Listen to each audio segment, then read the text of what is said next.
성당 오셨어요? 우드사이드 성당 또 있어요? 예? 브루클린 성당 또 있어요? 베이사이드 말한 것 같은데. 우드사이드. 사이드가 두 개네요. 베이사이드도 있고 우드사이드. 제가 촌에서 와서 죄송합니다. 우리 이튼타운은 하나밖에 없어가지고.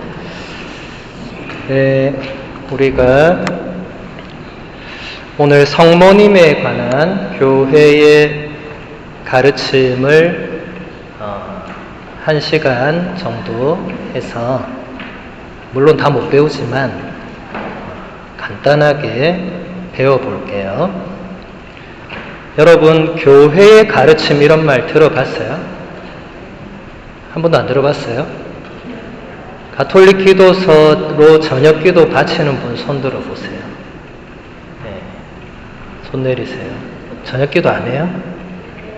성물도로 하세요, 전부 다. 가톨릭 기도서로 저녁 기도 하시는 분들은 거기서 신덕송, 망덕송, 애덕송을 반드시 바치게 돼 있는데, 그 중에 신덕송을 기억하는 분들은 그래서 뭐라고 기도하죠? 하느님께서는 진리의 근원이시며 그르침이 없으심으로 계시하신 진리를 교회가 가르치는 대로 굳게 믿나이다. 이렇게 기도하죠. 여기 나오잖아요. 교회가 가르치는 대로. 그래서 교회에 가르침이 있다는 거죠. 있으니까 교회가 가르치는 대로 믿는다고 하는 거죠. 그런데 우리 신자분들이 이 기도는 매일 바치는데 교회가 가르치는 게 뭔지는 잘 모르고 믿고 있는 거예요. 문제가 발생하겠죠. 그래서 특히 성모님에 관한 교회의 가르침은 꼭 레지오 단원이 아니더라도 반드시 제대로 알아야 되겠죠. 제대로 알지 못하면 개신교 신자가 공격하면 받아칠 수가 없겠죠. 그래서 가톨릭 교회의 가르침은 기본적으로 가톨릭 교회 교리서라는 것에 있습니다. 가톨릭 교회 교리서 들어보셨어요? 가톨릭 교회 교리서. 집에 그 책이 있다 손 들어보세요. 그래도 퀸즈가 훌륭한 본당이네. 집에 없는 분들은 하나 사시면 좋습니다. 그래서 궁금한 게 있을 때 찾아보실 수 있도록.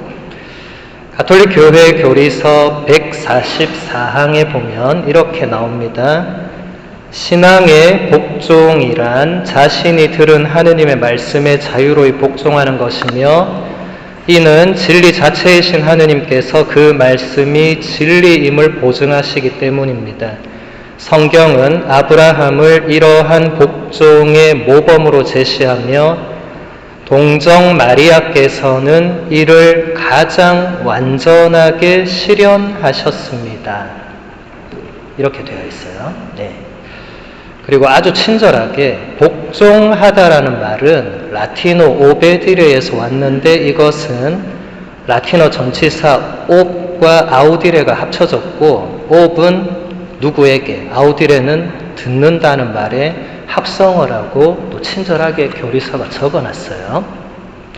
그러니까 우리가 흔히 쓰는 순종, 복종의 원래 라틴어 의미는 누군가의 말씀을 귀 기울여 듣는 것입니다. 이것의 가장 완전한 모범이 성모님이시다. 일단 교회의 첫 번째 가르침은 성모님은 가장 우리에게 복종이 무엇인지, 순종이 무엇인지, 하느님 뜻을 따르는 게 어떤 것인지를 가장 완전하게 보여주신 분이다. 이게 교회의 가르침입니다. 성모님에 대해서. 그래서 148항에서 조금 더 자세하게 설명합니다. 동정 마리아께서는 가장 완전하게 신앙의 복종을 실천하신 분입니다. 마리아께서는 신앙 안에서 하느님께는 불가능한 일이 없다는 말씀을 믿으시고 가브리엘 천사가 전한 주님의 탄생 예고와 약속을 받아들이시며 보십시오, 저는 주님의 종입니다. 말씀하신 대로 저에게 이루어지기를 바랍니다. 하고 동의하십니다. 엘리사벳은 마리아께 행복하십니다. 주님께서 하신 말씀이 이루어지리라고 믿으신 분이라고 인사했습니다. 바로 이러한 신앙 때문에 모든 세대가 마리아를 복되다고 일컫는 것입니다. 두 번째 교회 가르침이에요. 성모님이 어떻게 신앙의 복종을 가장 완전하게 실천하셨는가? 이제 루카복음서 1장에 나오는 가브리엘 천사와 성모님의 그 만남의 장면에서 하느님께는 불가능한 일이 없다고 하신 그 가브리엘 천사의 말을 성모님이 그대로 믿고 받아들이셔서 하느님의 구원 계획이 이루어졌죠. 그래서 엘리사벳 누군지 아시죠? 세례자 요한의 어머니시고 성모님과 사촌 지간이셨죠. 그래서 엘리사벳이 성모님께 행복하십니다. 주님께서 하신 말씀이 이루어지리라고 믿으셨기 때문에 당신은 복된 여인이다. 여러분, 성경에서 행복하다고 번역된 모든 단어는 영어의 해피니스가 아니고 영어의 blessed. 그러니까 그 존재가 복된 거지 감정적으로 그대가 행복하다 아니에요. 바로 이 신앙 때문에 모든 세대가 성모님을 복되다고 일컫는다. 그러니까 주님께서 하신 말씀이 이루어지리라고 믿으셨기 때문에. 근데 이 정도는 여러분도 나도 주님께서 하신 말씀이 이루어지리라고 믿는데 이렇게 생각하는 분이 있을 수 있겠죠.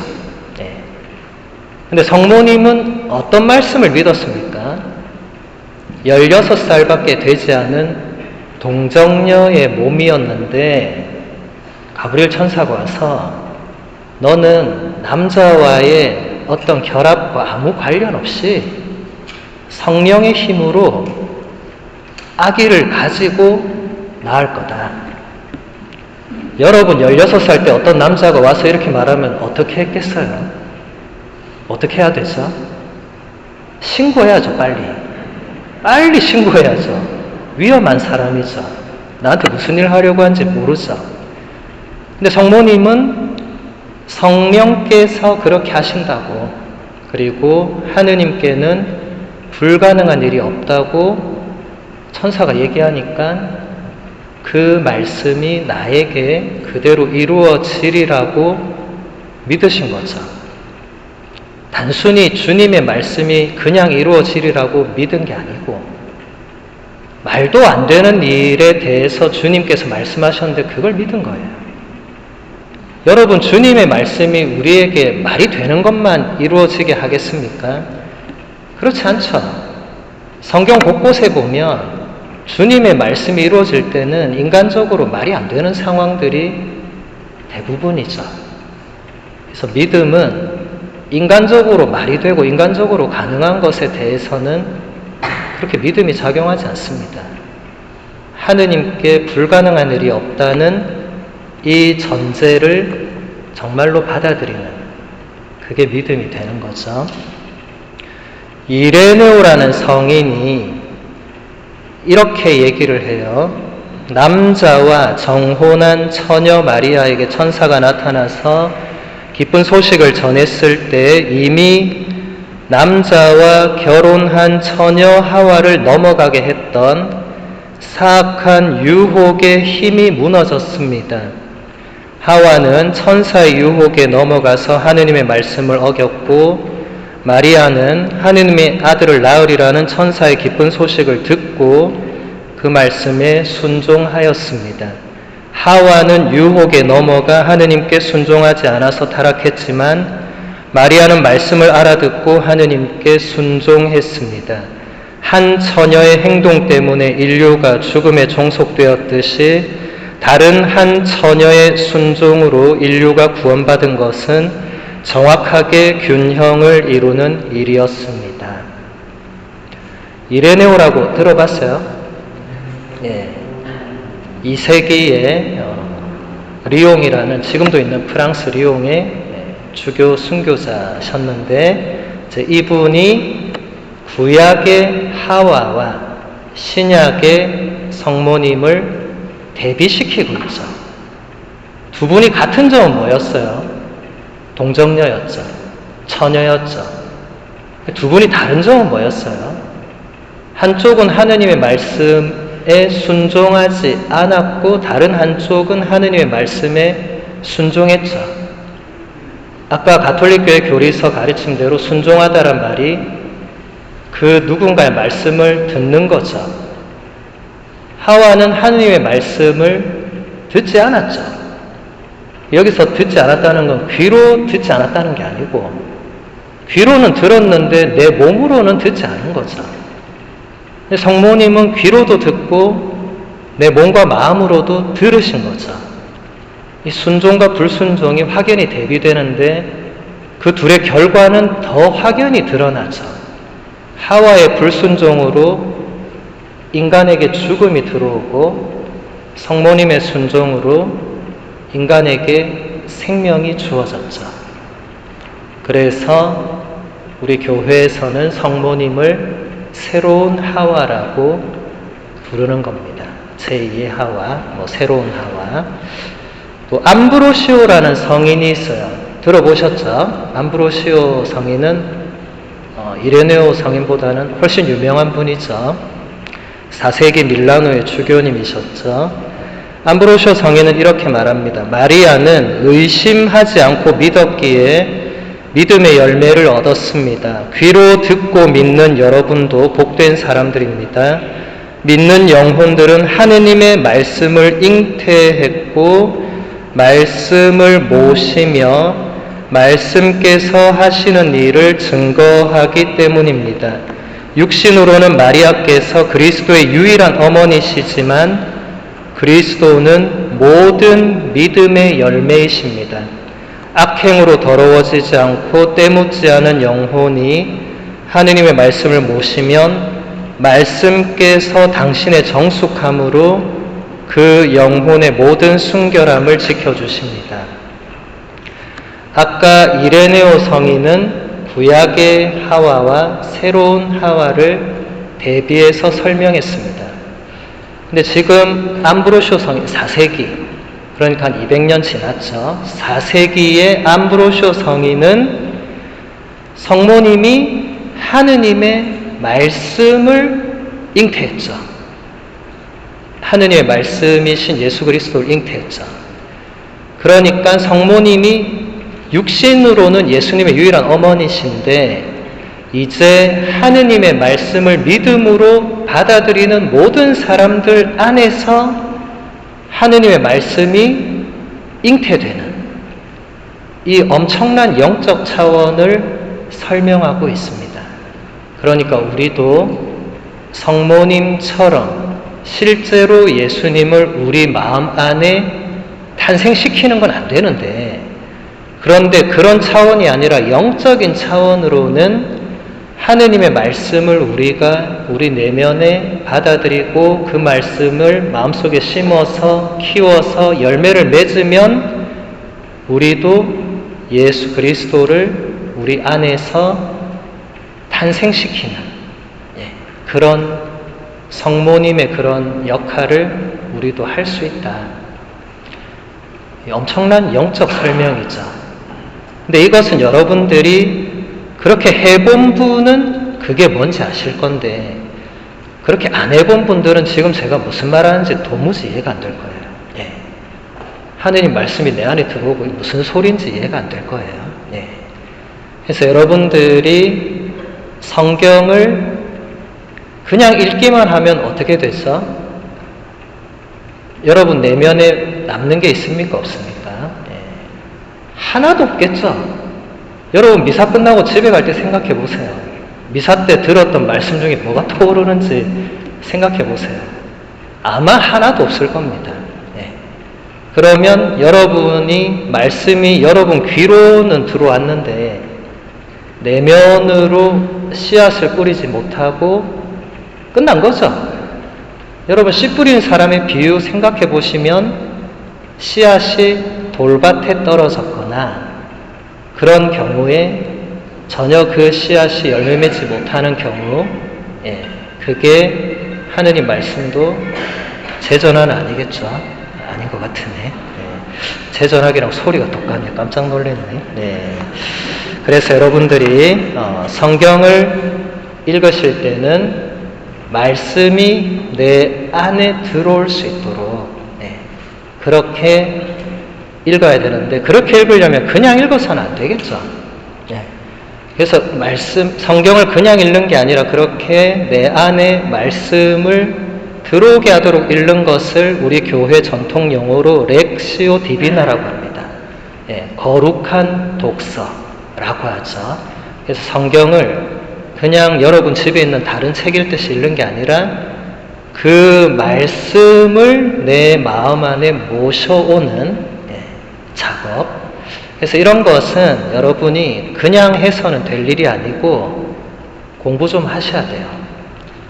제가 이제 강의 때 가면 꼭 하는 말 중에 하나가 공부를 좀 하셔야 된다. 이렇게 딱 말하면 전부 다 표정이 싹 달라집니다. 안 그래도 지금 이해가 안 돼 죽겠는데 공부까지 하라니까 다음부터 이 강의는 들으면 안 되겠다. 이렇게. 우리 한국 사람들은 공부를 너무 억지로 해온 것 같아요. 어릴 때부터 대학 졸업할 때까지. 그러니까 이제 그 뒤에는 공부하란 말만 들어도 경기를 일으키고 내가 왜 공부합니까? 이렇게 나오는 분이 많으세요. 나 공부할 거 다 했다고. 여러분 인생을 오래 살면 사신 분일수록 내가 인생에 대해서 아는 게 많습니까? 모르는 게 많습니까? 모르는 게 많습니다.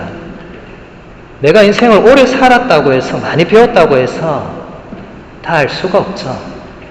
어떻게 해야 됩니까? 더 배워야 되겠죠. 죽을 때까지 배워야 되겠죠. 그러다 가는 거죠, 뭐.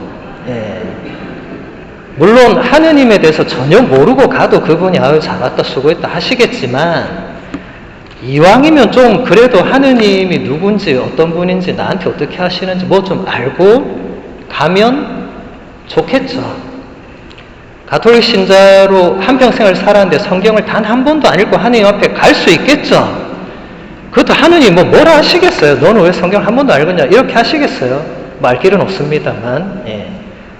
근데 이왕이면 한 3번 정도 읽고 가도 좋지 않겠어요?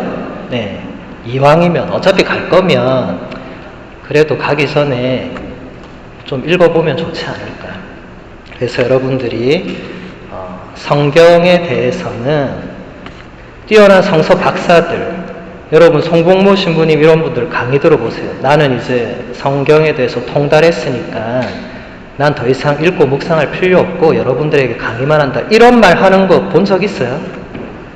단 한 번도 그런 말씀을 하신 적이 없습니다. 성서 박사님께서 본인은 오히려 더 열심히 성경을 읽고 묵상하고 박사라서 그런 게 아니라 끊임없이 그 말씀에 들어가면 들어갈수록 또 새로운 뭔가를 만나고 새로운 샘물을 마시고 끝이 없다는 거죠. 예수 그리스도는 어제도 오늘도 영원히 새로운 분이라고 사도 바오로가 말씀하셨기 때문에 그 말씀에 따르는 것이죠. 그 다음에 베다라는 성인, 이분은 잘 못 들어보셨을 거예요. 근데 베다라는 성인이 있어요. 이분은 이제 6세기, 7세기 이제 점점 내려오죠. 베다라는 성인이 이렇게 얘기합니다. 하느님께서 당신 종의 비천함을 굽어보셨기 때문입니다. 이제부터 과연 모든 세대가 나를 행복하다 할 것입니다. 라는 마리아의 이 말은 그녀가 자신을 얼마나 하찮게 여겼으며 자신이 온갖 복을 받은 것은 모두 다 거룩한 은총 덕분이라고 믿었음을 드러냅니다. 자기 스스로 볼 때는 그리스도의 비천한 여종에 지나지 않지만 거룩한 은총과 관련해서는 모든 민족이 한 목소리로 경탄할 만큼 일시에 높은 자리로 들어올려지는 영광을 입었음을 이야기하고 있는 것입니다. 성모님께서 단순히 하느님의 말씀을 내 안에 받아들이고 잉태하고 낳으셔서 복된 것뿐만 아니고 얼마나 자신을 하찮게 여겼는가, 얼마나 자신을 낮추었는가. 그래서 하느님이 그 안에서 드러나실 수 있었다는 그것을 베다 성인이 가르쳐주고 있죠. 지금 교회의 가르침이라고 하면서 제가 성인들을 계속 언급하고 있죠. 성인들의 말씀이 다 교회의 가르침 안에 들어있는 겁니다. 그래서 우리 교회는 2000년 동안 수많은 성인 성녀들이 탄생하셨죠. 그분들이 우리에게 알려준 것, 가르쳐준 것, 남겨준 것은 모두 다 교회의 가르침이 됩니다. 그 중에서도 가톨릭 교회 교리서 안에 공식적으로 들어온 가르침들은 더 말할 것도 없겠죠. 교리서 149항을 보면 이렇게 말합니다. 일생 동안 그리고 극도의 시련, 곧 아들 예수님께서 십자가에서 돌아가시는 상황에 이르기까지 성모님의 신앙은 흔들리지 않았습니다. 성모님께서는 하느님의 말씀이 꼭 이루어지리라는 것을 끝까지 믿으셨습니다. 그래서 교회는 마리아를 가장 순수한 신앙을 실현하신 분으로 공경합니다. 교리서의 설명을 여러분들이 듣다 보면 성경을 해설하고 있죠, 지금. 근데 성경을 여러분이 마음대로 해설하면 됩니까? 안 됩니까? 안 됩니다. 마음대로 해설하는 사람을 따라가면 됩니까? 안 됩니까? 안 됩니다. 마음대로 해설하는 사람의 해설을 남한테 전달하면 됩니까? 안 됩니까? 안 됩니다.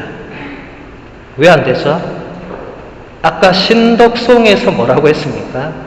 하느님께서 우리에게 보여주시고 알려주신 모든 진리를 교회가 가르치는 대로만 믿겠다고 했기 때문에 성경의 해석도 교회가 어떻게 해석했는가에 따라서만 할 수 있다는 거예요.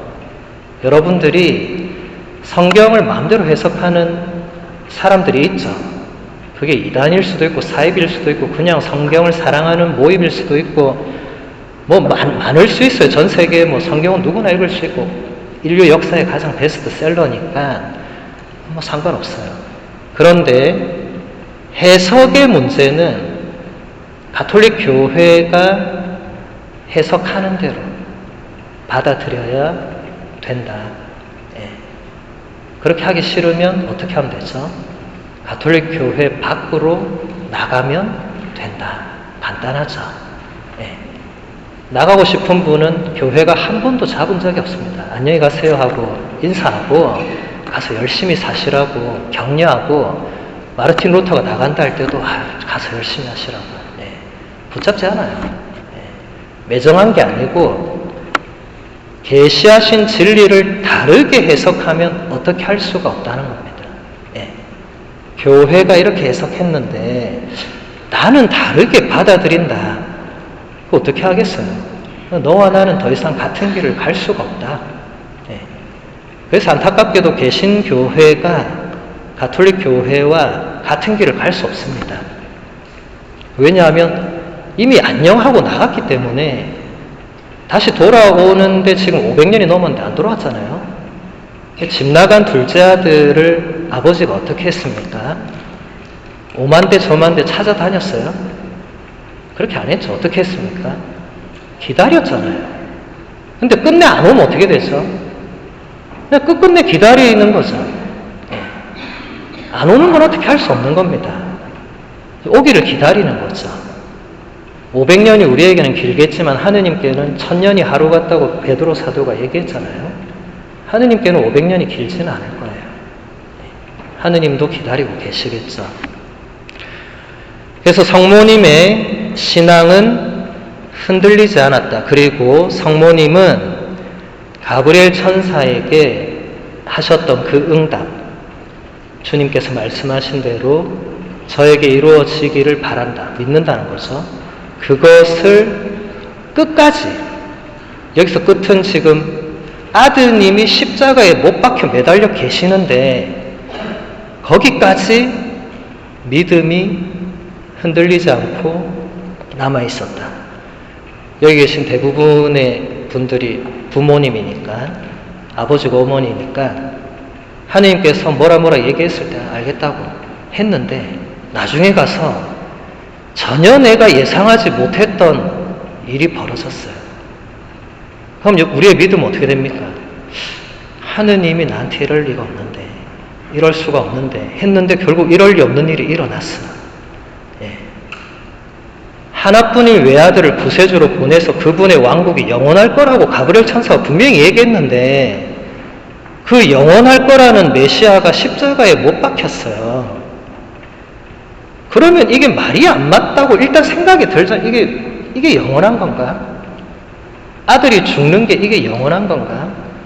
여러분, 성모님이 신학자입니까? 뭐 국민학교를 나왔습니까? 뭘 했겠어요?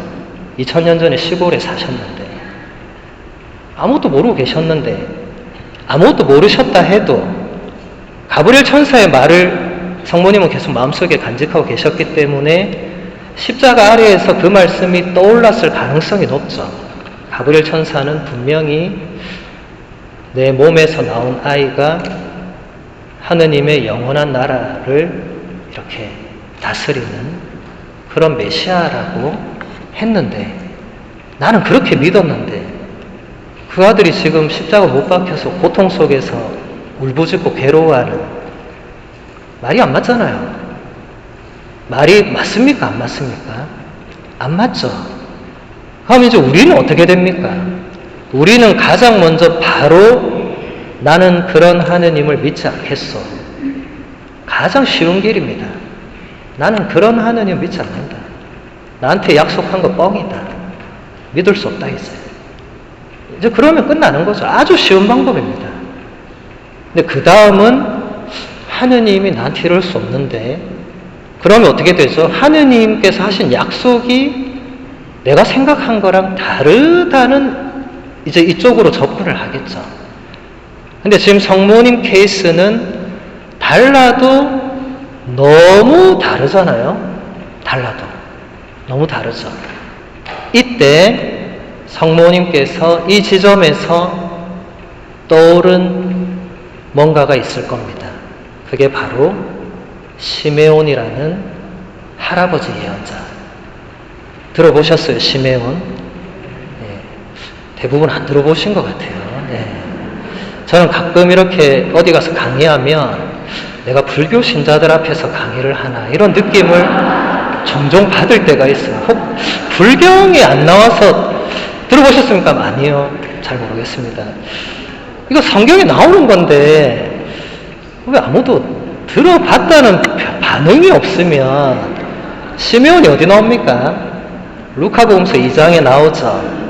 루카복음서 2장 34절에서 35절에 보면 이렇게 기록되어 있습니다. 시메온은 그들을 축복하고 나서 아기 어머니 마리아에게 말하였다. 보십시오. 이 아기는 이스라엘에서 많은 사람을 쓰러지게도 하고 일어나게도 하며 또 반대를 받는 표징이 되도록 정해졌습니다. 그리하여 당신의 영혼이 칼에 꿰찔리는 가운데 많은 사람의 마음속 생각이 드러날 것입니다. 이 말씀을 성모님이 아들 예수님을, 완전 갓난아기 예수님을 봉헌하러 갔을 때 들은 거예요.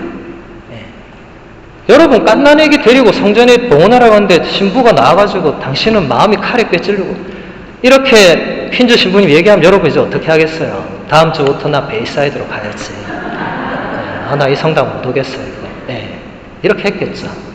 근데 성모님은 그 노사제가 노망이 들렸다고 생각하지 않고 마음속에 간직하고 있었죠. 그리고 이게 33년쯤 뒤에 십자가 아래에서 하느님이 나한테 이럴 수 없는데 라고 하고 가다가 노사제의 예언이 떠올랐겠죠. 당신의 마음이 칼에 꿰찔리는 가운데 아플 것이다. 물론 아들이 못 박혔죠. 근데 여러분 다 집에 자녀가 있으니까 뭐 상상하면 안 되겠지만 자녀가 못 박히면 부모는 가슴에 대못보다 더 뭔가 큰 게 박히는 거죠. 이거 설명은 불가능해요. 근데 그거는 부모는 누구나 알 수 있는 거예요. 내 자녀가 아픈 순간 내가 더 아픈 거예요. 차라리 내가 그 아픔을 다 짊어지고 갔으면 좋겠는 거예요. 아들은 안 아프고. 그러니까 성모님이 예수님의 그 십자가 아래 계셨다는 거는 물론 성모님이 십자가에 못은 안 박혔지만 이미 예수님과 똑같이 혹은 예수님보다 훨씬 더 뭔가 그 꿰찔리는 그러니까 칼이 당신 마음을 꿰뚫고 찔러서 들어간다는 거잖아요. 네. 그걸 그대로 바로 느끼셨다는 거잖아요. 예언이 이루어진 거죠. 그러니까 성모님은 끝까지 믿으셨는데 이게 우리의 믿음의 가장 완전한 모범이다. 그리고 이게 하나님께 대한 복종의 가장 완전한 모범이다. 이렇게까지 믿고 순종해야 된다. 이렇게까지. 여러분 살다 보면 말도 안 되는 일이 일어납니다. 여러분 자녀에게나 여러분 가정에나 여러분 자신에게나 여러분 주위에 일어납니다. 말이 안 돼요. 우리가 이렇게 열심히 신앙생활 했는데 우리 가정에 어떻게 이런 비극을 주시느냐고 할 수 있어요. 인간적으로. 네. 그럴 때 저는 그 성모님을 떠올리면 좋겠다라고 얘기합니다. 네. 성모님이 십자가 아래에서 예수님과 함께 있는 그 장면을 좀 묵상해보면 좋겠다. 거기서 길을 찾으시면 좋겠다. 네. 뭐 받아들이시면 다행이고 뭐 안 받아들이시면 어쩔 수 없고 믿음이란 게 하느님께서 주일미사 열심히 오면 복을 가득히 주고 주일미사 빠지면 벌을 주고 이런 건 가톨릭 교회가 한 번도 가르친 적이 없는 믿음이에요. 근데 대부분 신자들은 그런 믿음을 가지고 있더라고요. 예. 성모님은 단 한 번도 그런 믿음으로 사신 적이 없습니다. 성모님의 믿음을 본받아야 되겠죠. 다마스쿠스의 요한이라는 성인이 있습니다. 이분은 이제 8세기입니다. 이제 계속 내려오고 있습니다. 이렇게 얘기합니다. 자연을 넘어서는 선물을 받을 자격이 있다고 여겨졌던 이 복된 분께서는 성모님을 말하죠. 아기를 해산할 때 면했던 진통을 당신 아드님께서 순환을 당하실 때 모두 겪으셨습니다. 태어나실 때 이미 하느님이신 줄 알았던 당신의 아드님이 죄인으로 몰려 죽어가는 모습을 보았을 때 어머니의 마음은 칼에 꿰찔리듯이 아팠습니다. 당신의 영혼이 칼에 꿰찔리는 가운데라는 말의 뜻이 바로 이것입니다. 하지만 그 슬픔은 곧 육신으로 죽은 분이 바로 하느님이심을 선포하는 부활의 기쁨의 자리를 내어주었습니다. 굉장히 멋진 해설이죠. 근데 이건 교회 가르침입니다. 그냥 인간적으로 다마스쿠스의 요한 성인이 멋지게 해설했구나 이게 아니라 가톨릭 교회의 가르침입니다. 성모님께서 아드님이 저 십자가에서 죽으시고 묻히시고 사흘 뒤에 부활하리라고 알고 계셨을까요? 모르고 계셨을까요? 당연히 모르고 있었습니다. 당연히. 왜냐하면 예수님이 집 나가고 나서 성모님하고 만난 적이 없어요. 딱 한 번 카나의 혼인잔치에서밖에 못 만났죠. 그 이후로는 만나러 갔는데 문전박대 당했잖아요. 그리고 그 이후로는 만난 적이 없었습니다. 그리고 마지막으로 만난 게 십자가에서였는데 십자가에서 예수님이 어머니 내가 사흘 뒤에 살아날 거니까 울지 말고 걱정하지 말고 조금만 기다려. 이렇게 말한 게 성경에 있습니까? 없습니까? 없죠. 그럼 또 어떤 분은 신부님 그래도 두 분이 귓속말로 하지 않았습니까? 십자가가 저렇게 높게 매달려 있는데 무슨 귓속말로 어떻게 귀를 갖다 대도 그리고 만약에 그렇게 얘기했으면 그 밑에 요한 사도도 있었잖아요. 그 말을 들었을 거 아니에요, 요한도. 성경에 적었을 거 아니에요. 사실은 예수님이 성모님한테는 미리 알려줬다고. 안 적었잖아요. 예수님이 성모님한테 한 유일한 말은 뭐였습니까? 이 사람이 어머니의 아들입니다. 끝. 여기서 이 사람 누구죠? 요한 사도. 이 사람이 어머니의 아들입니다. 성모님이 그 순간에 그 말씀을 알아들었겠어요? 못 알아듣습니다. 지금 아들이 죽어가는데 저 사람이 이제 어머니 아들, 지금 그런 말은 전혀 들리지 않겠죠. 그런데 성모님이 끝까지 믿음을 잃지 않으셨다는 게 어디서 나오느냐면 사도행전 2장에 나옵니다. 거기서 성령께서 오순절에 제자들에게 내려오실 때 그 다락방에 성모님이 제자들과 함께 기도하고 있었다고 나오죠. 만약에 성모님이 십자가에서 난 더 이상 하느님을 믿지 않아 이렇게 내버렸으면 다락방에 성모님이 가 있을 이유가 있습니까? 없습니까? 없습니다. 그럼 뭐하러 가요? 다 끝났는데. 아들 죽었는데 게임 끝났는데 다락방에 그럼 뭐하러 가요? 갈 필요가 뭐 있어요? 근데 거기 가 계셨다는 거는 성모님은 하느님이 무슨 일을 하실지는 모르지만 끝까지 계셨다는 거잖아요. 그리고 많은 교부들과 성인들은 비록 성경에 부활하신 예수님이 성모님과 만나는 장면이 나오지는 않지만 부활하신 예수님은 가장 먼저 성모님을 만나셨을 것이라고 이야기를 합니다. 물론 그 내용은 가톨릭 교회 공식 가르침에 들어오지 않았어요. 그러니까 가톨릭 교회는 공식적으로 두 분이 제일 먼저 만났다 이렇게 말 안 합니다. 말 안 하지만 그냥 우리의 이 묵상으로는 분명히 그렇게 하셨을 것이다. 가장 먼저 어머니를 만나셨을 것이다. 이렇게 이제 묵상을 할 수 있다는 거죠. 여기서 다마스쿠스의 요한 성인이 성모님이 아기를 해산할 때 진통을 면제받았다. 여러분, 아기를 해산할 때 진통을 면제받은 여인이 여기 있으면 한번 손 들어보세요. 제왕절개 수술 받고 이런 거 말고 나는 그냥 순수하게 아기 낳았는데 아무 고통도 없이 0.1초 만에 순풍 산부인과처럼 그냥 순풍하고 나오더라. 말도 안 되잖아요.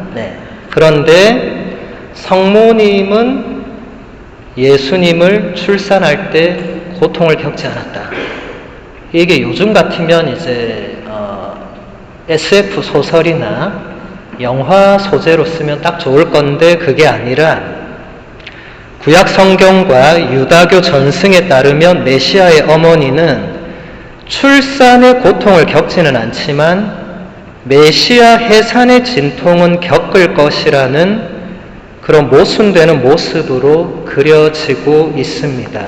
신약 성경에 의하면 성모님은 십자가라는 해산의 진통을 겪습니다. 그 진통으로 새로운 생명과 부활이 찾아왔습니다.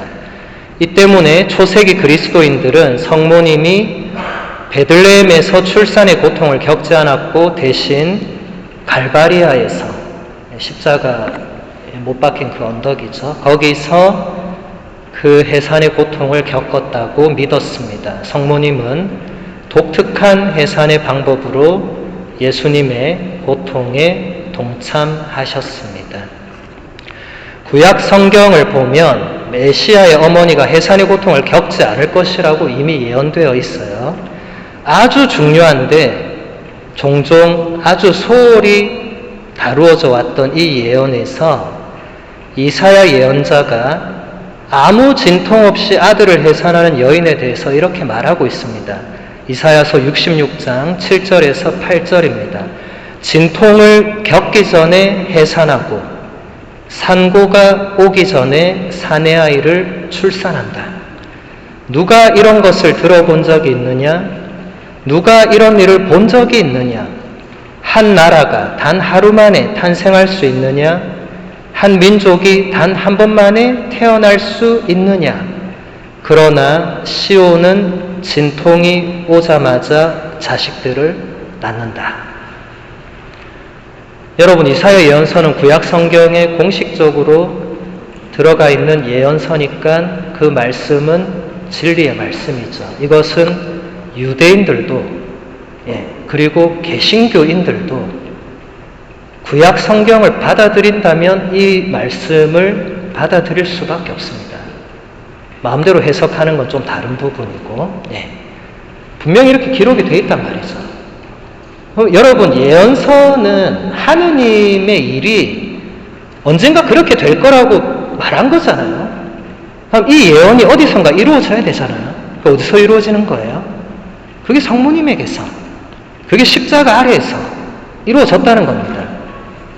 초세기 그리스도인들은 이사야 예언서에서 말한 이 진통 없이 출산하리라는 예언이 베들레헴의 마리아에게서 이루어졌다고 믿었습니다. 사실 그들은 성모님이 새로운 하와이며 메시아의 어머니로서 평범한 출산의 고통을 겪지 않았으며 그 이유는 성모님의 아드님의 십자가 죽음을 목격하는 특별한 고통을 겪었기 때문이라고 믿었습니다. 고대 교부들은 예수님의 출생이 기적이었을 뿐만 아니라 예수님의 출생으로 이사야의 예언이 성취되었다고 믿었습니다.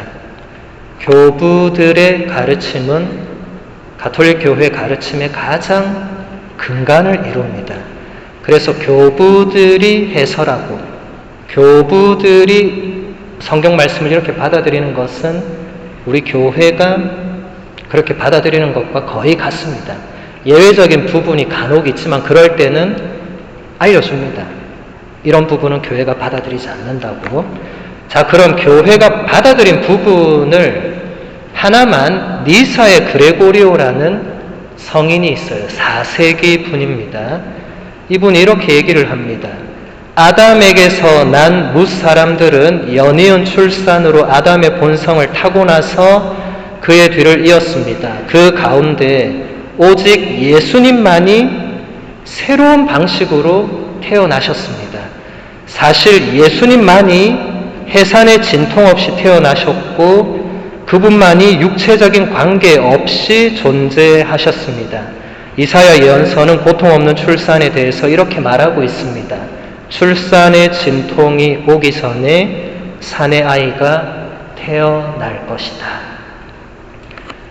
그러니까 교부들은 그레고리오 성인 지금 한 분만 봤지만 이사야 예언서가 바로 예수님에게서 이루어졌다고.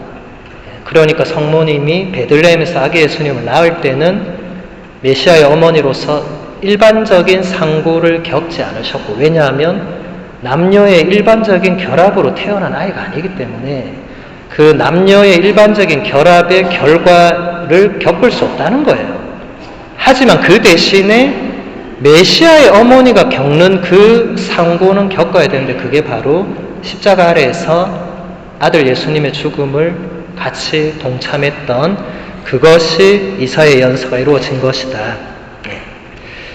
그렇게 우리 교회가 가르치고 있다는 겁니다. 164항을 이제 가톨릭 교회 교리서 164항을 보면 이렇게 말합니다.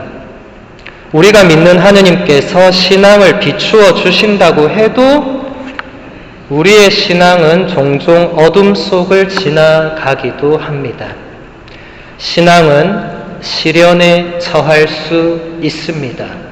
우리가 살아가는 이 세상은 흔히 신앙이 우리에게 보장해 주는 것과는 거리가 멀어 보이기도 합니다.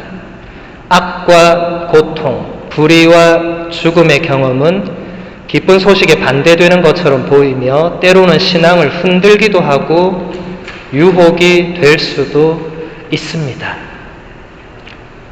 가톨릭 교회 교리서가 이렇게 가르치는 거예요.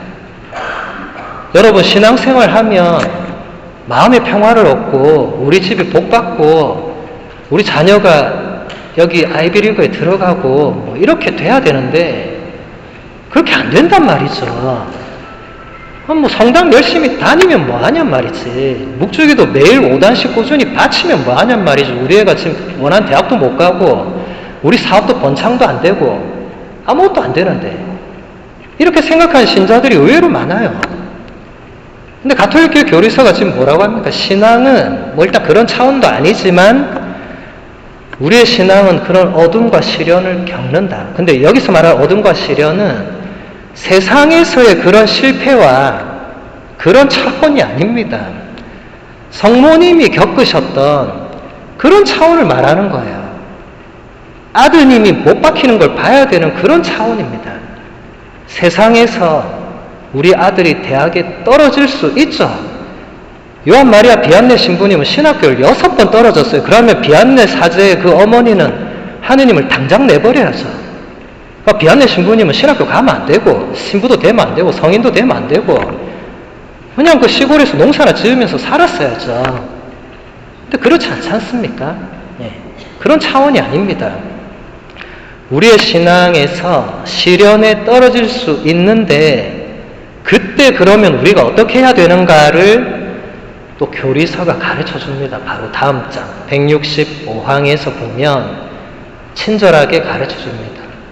신앙이 그런 어두움을 겪거나 시련에 처할 때 우리는 어떻게 해야 되냐면 신앙의 증인들, 곧 절망 속에서도 희망을 잃지 않고 하느님을 굳게 믿었던 아브라함이나 신앙의 순례길에서 당신 아드님의 순환과 그 무덤의 어두움을 함께 함으로써 신앙의 어두운 밤에까지 도달했던 성모님과 그 외에 수많은 신앙의 증인들을 바라보아야 합니다. 이렇게 많은 증인들이 구름처럼 우리를 둘러싸고 있으니 우리도 온갖 무거운 짐과 우리를 얽어매는 죄를 벗어버리고 우리가 달려야 할 길을 꾸준히 달려갑시다. 그리고 우리의 믿음의 근원이시며 완성자이신 예수님만을 바라봅시다. 다 가르쳐주고 있는 거예요. 신앙에 시련이 오건 어둠이 오면 어떻게 해야 되냐? 일단 아브라함을 봐라. 여러분 아브라함의 어디를 보면 되죠? 창세기 22장을 보면 됩니다. 거기서 하느님께서 아브라함에게 어떤 명령을 하시죠? 너의 하나뿐인 외아들 이삭을 데리고 내가 말하는 곳으로 데리고 가서 거기서 나한테 제물로 바쳐라. 이렇게 명령하시죠. 제물로 바치라는 거는 그 당시 제사 방식으로는 어떻게 해야 되죠? 네 아들을 죽여라. 이 말이죠. 아브라함이 어떻게 했습니까? 차라리 저를 죽이십시오. 이렇게 했습니까? 어떻게 했습니까? 얘도 안 했죠. 어떻게 했습니까? 아무 말도 안 했죠.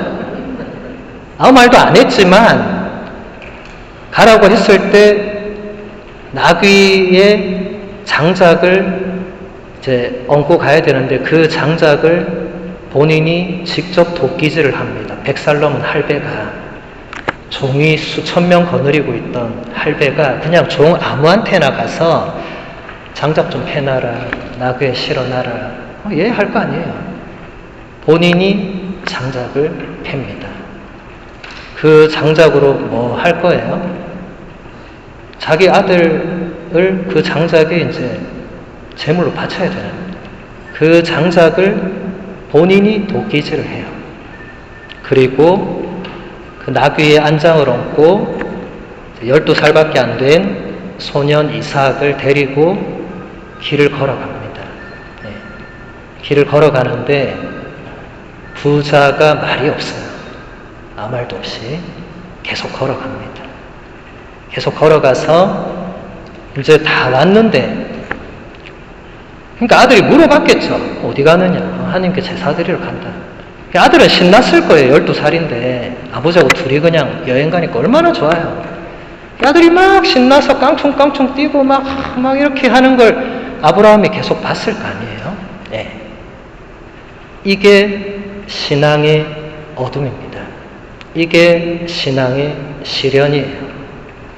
성모님도 여기서 보면 당신 아드님과 순환과 무덤의 어두움까지 함께 함으로써 신앙의 어두운 밤이라는, 이것은 요한 바오로 2세 성인 교황님이 구세주의 어머니라는 회칙에서 표현하신 겁니다.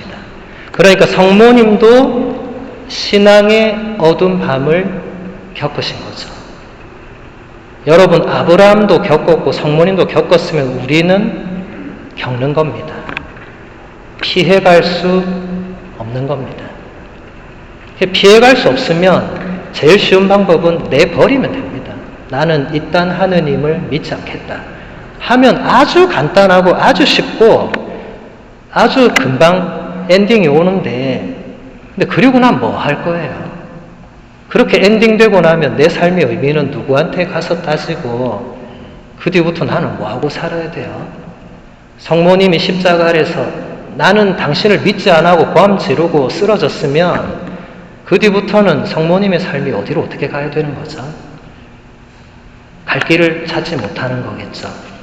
그래서 가톨릭교회 교리서는 그럴 때 성모님과 아브라함뿐만 아니라 그 수많은 신앙의 증인들, 그러니까 사도 바오로나 베드로나 12사도나 또 수많은 순교자들이나 교부들이나 성인들이나 그런 분들을 바라보라고. 그리고 히브리서 12장 1절에서 2절을 그대로 인용해요, 교리서가. 그래서 제가 다시 한번 읽어드릴게요. 이렇게 많은 신앙의 증인들이 구름처럼 우리를 둘러싸고 있으니 우리도 온갖 무거운 짐과 우리를 얽어매는 죄를 벗어버리고 우리가 달려야 할 길을 꾸준히 달려갑시다. 그리고 우리의 믿음의 근원이시며 완성자이신 예수님만을 바라봅시다. 이 말이 하고 싶었던 거죠. 신앙의 증인들이 마지막까지 믿음을 지킬 수 있었던 것은 예수님을 바라봤기 때문에 그런 거죠. 십자가에 매달려 계신 저분을 끝까지 바라봤기 때문에. 여러분 혹시 떼제성가라고 들어보셨어요? 네. 불교 신자들 계신 건 아니죠, 여기. 네. 떼제성가 한 번도 안 들어봤어요? 네. 사랑의 나눔 있는 곳에 이런 거 안 들어봤어요? 네. 퀸즈 성당에서 떼제성가 한 번도 안 해요? 네. 떼제라는 지방이 너무 멀어서 그런가요? 네.